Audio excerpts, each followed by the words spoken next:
आसतु मिलित भावरे ए अत्याचारी सरकार रो प्रतिरोध करिबा शिक्षा व्यवस्था को ध्वंस करने को चाहूवा भारतीय जनता पार्टी रो जो उद्देश्य ताको परास्त करिबा एवं सोनन वांगचुक एवं छात्र छात्री मान द्वारा जो आंदोलन आरंभ होइछि ताको मजबूत करिबा गोटे जो उत्तरदायी व्यवस्था आमे कहूचे गोटे मंत्री को टाइम रे पांच पांच थर पेपर लीक होउछि आउ तांकर कोनोसी कार्यानुष्ठान नाही तांकर सेतिरे जो भूमिका रही प्रश्न करिबार हमर अधिकार रही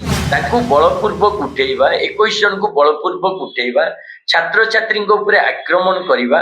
आउ आक्रमण करी गोटे शांतिपूर्ण आंदोलन को भंडूर करिबा ये गोटे एकछत्रवादी मानसिकता ये कौन आईन अदालत निष्पत्ति सोनम वांगचुक एवं छात्र छात्री मान द्वारा शांतिपूर्ण उपाय नीट पेपर लीक मामले रे तदंत पाई शिक्षा व्यवस्था रे सुधार पाई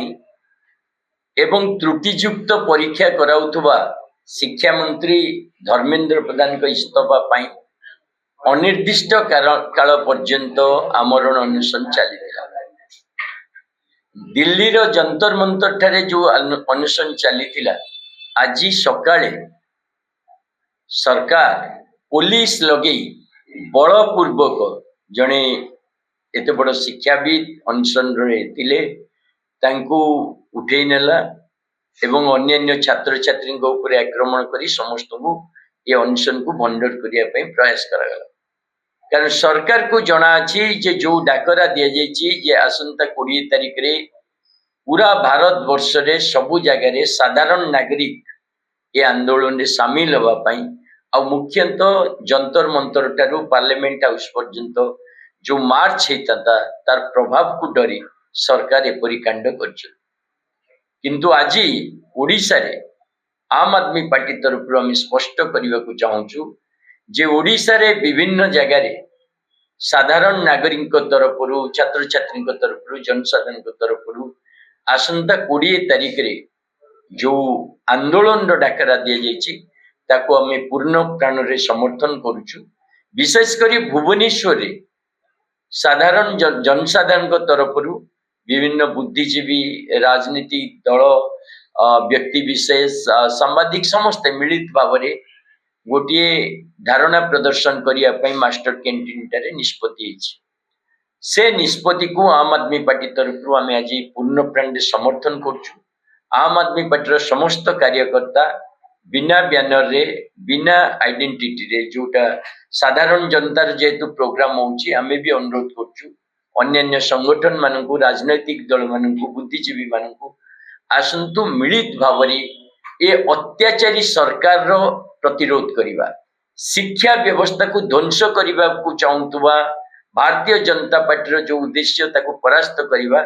एवं सोनन वांगचुक एवं छात्र छात्री मान द्वारा जो आंदोलन आरंभ होइछि ताको मजबूत करिबा और धर्मेंद्र प्रधान जो पर्यंत इस्तीफा न देछन्ती से पर्यंत कारण गोटे जो उत्तरदायी व्यवस्था आमे कहूचे गोटे मंत्री को टाइम रे पांच पांच थर पेपर लीक होउछि आउ तांकर कोनोसी कार्यानुष्ठान नाही तांकर सेतिरे जो भूमिका रही प्रश्न करिबार हमर अधिकार रही आज सारा देश रे साधारण नागरिक जो प्रश्न पचार से प्रश्न आसंता 20 तारिख रे लोअर पीएमजी रे भी पचरा जिवो आ आपण मन अनुरोध ई प्रेस वार्ता माध्यम रे जनसाधारण को भी अनुरोध आसंतु ए आंदोलन रे जोग देवा सरकार को उत्तरदायी करिबा छात्र छात्री को भविष्य सुरक्षा करिबा शिक्षा व्यवस्था को मजबूत करिबा अनेक संगठन वाला बसंती एमजी आपको पता सरकार सुन आपण अनुरोध करिबा कॉकरोच दल एमान समस्त करिबे तरमान बना निष्ठा नहीं से कॉकरोच दल कथा कहूँ से तो कॉकरोच दल गोटे ना थिला किंतु ये प्रत्येक घरर समस्या जो घरे भी पिलाटी अच्छी पाठ पढ़ुची तार भविष्य समस्या मो कहते ये गोटे कौन व्यक्तिर समस्या नुह अनुष्ठान ये सारा भारत वर्षर ओडिशावासी पिला मानकर भविष्यतर प्रश्न शिक्षा व्यवस्थार भविष्यतर प्रश्न त्रुटिपूर्ण परीक्षा हब ना नहीं तार प्रश्न सेतिपाई को संगठन माने अनशन रे बसचंती धारणा रे बसचंती मैटर करेनी समस्त को हाथ एकाठी करिया पड़िबो मजबूत करिया पड़िबो आम समस्त नागरिक माने जो पर्यंत रास्ता को न बाहरी साधारण जनता जो पर्यंत आंदोलन को आगू को न नहीं ये जो भ्रष्टाचारी आउ पूरा अथॉरिटेरियन सरकार ये शुणव ना बोली आम जाचु किंतु ये सरकार को तैयारी करथिबा जनता जो सड़क को आसो शुणा को बाध्य हम ना जनता सरकार बदल एकछत्रिक शासन आसी तार माने अनुमान आसुची ताहा उपरे कोन कहि एकछत्रवाद शासन रो अनुमान करिवार नहीं जो परि भाबरे पूरा सिस्टम पूरा व्यवस्था को भारतीय जनता पार्टी निज कब्जा को नहीं एवं पूरा आम देश रे देखुचे जे दिल्ली पुलिस कमिशनर को गतकाली ट्रांसफर कराला कारण आज शांतिपूर्ण आंदोलन उपरे अटैक करा ये जो घटना ये सूचय दउचे सरकार केते आक्रामक केते शिक्षा विरोधी केते जन विरोधी आ को परि भाबरे आतंकवादी मानसिकतार सहित रही तेणु आपको विरोध करने बर्तमान प्रत्येक साधारण नागरिक दायित्व और कर्तव्य मु भावुची जनसाधारण आपको बुझी ये आंदोलन रे बहु संख्या रे शामिल भी है आपण जो सूचना दउछन भूल सूचना बोली आप जाइने तभी हाईकोर्ट को निर्देश करबे ताको हॉस्पिटलाइज करायबो समय मांगछु एटा कोनसी बलपूर्वक उठाइ छै हाईकोर्ट को निर्देश जदि आपण पढ़िथिबे हाईकोर्ट को निर्देश रे स्पष्ट रहिछि जे प्रत्येक व्यक्तिर जीवन मूल्यवान एवं सोनम वांगचुक जीवन मूल्यवान से मेडिकल केयर नियाजो